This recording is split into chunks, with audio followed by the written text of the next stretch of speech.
Well, hello and welcome to another edition of Be Still My Soul. And today we're looking at Psalm 75.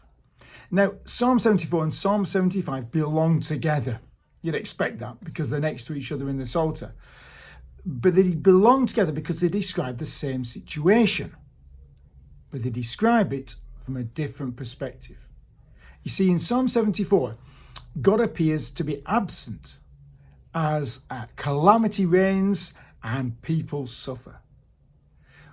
But in Psalm 75, the writer looks back on a wonderful work of God that has resolved the problem, that has redeemed the calamity. But the message of both Psalms is the same ultimately, and it's a great message. And the message is of great importance for us who live in the same difficult world that the writer of the Psalms did. You see, at the centre of trouble, at the centre of danger, at the centre of sorrow, at the centre of loss, when difficulties and enemies and problems appear overwhelming, we need to remind ourselves about the God who is. We need to tell ourselves not how unfairly we've been treated. We shouldn't have a pity party.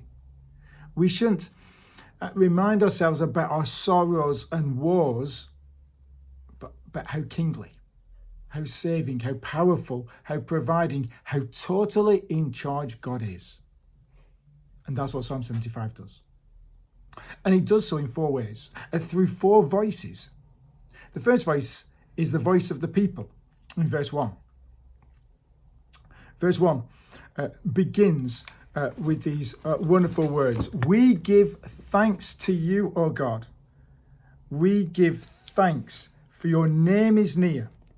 We recount your wondrous deeds.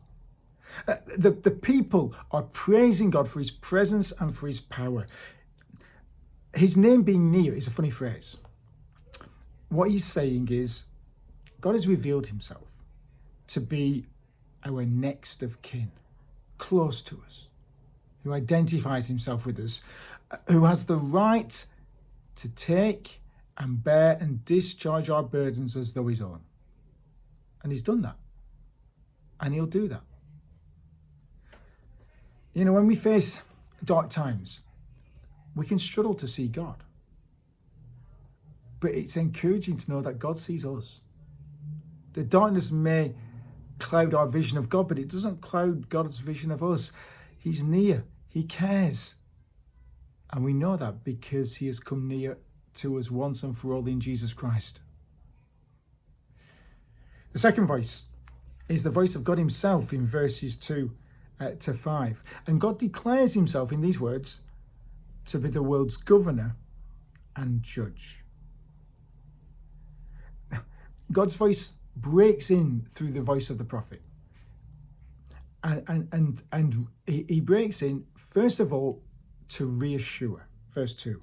At the set time that I appoint, I will judge with equity. When the earth totters and all its inhabitants, it is I who keep steady its pillars. God waits, he says, until the right moment, his chosen moment, before judging justly. And that shows that he's completely in control and command of history, because he can just pick his point, his time, his moment to do something. And though the world around seems to be collapsing, the earth totters and all its inhabitants, God is secure. And because he is secure, the world's stability is his business. It's not at the mercy of world rulers. God's world is secure with him. The second voice, but his voice secondly, warns.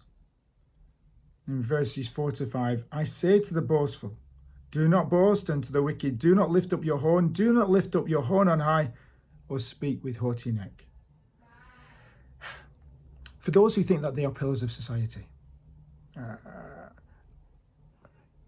they are reminded that all powers, all leaders are under the authority of God. And he warns them and reminds them that it is he who rules the world and who rules it in righteousness.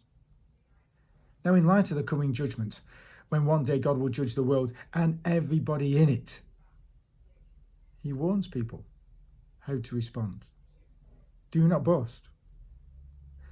Do not lift up your horn. That is, do not take credit for your prowess, for God's mercy, for God's grace in the world. Do not speak with haughty neck. That's an arrogant neck. Do not speak with a haughty posture. God's voice, which tells us that he governs and judges the world, is a voice that reassures. It is also a voice that warns. And how we hear that voice depends on whose side we're on. One of the most familiar stories in the Bible is the story of David and Goliath, where this young shepherd boy defeats the giant with 5 small stones. And the giant in his armor and with his huge sword is killed as a stone hits his forehead. Now, when I picture that story of the little David and the huge Goliath and the defeat of Goliath, when I see the armies of both those people, the Philistines on one hill and the Israelites on the other, when David kills Goliath, cuts off his head and lifts it up for everyone to see, how you respond to that moment will very much depend on whose side you're on. If you're an Israelite, you'll cheer that the oppressors have been destroyed, that the oppressor has been destroyed. If you're a Philistine, that is a warning that you're going to get it. The same is true with God. Acknowledging that God governs and judges the world is wonderful news if you are on his side.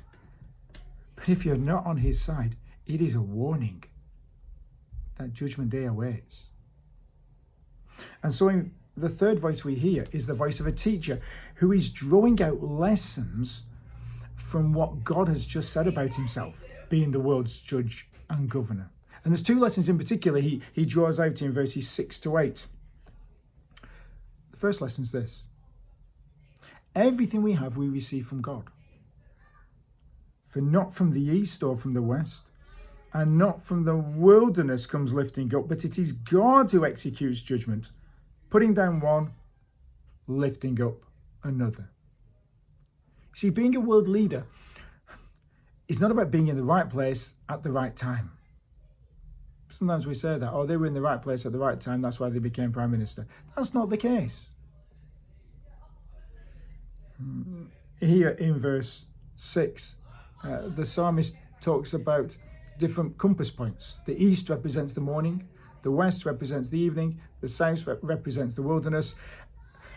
What's happening? He's searching around and he's saying, look where you will. There is no ultimate judge but God. He's the judge.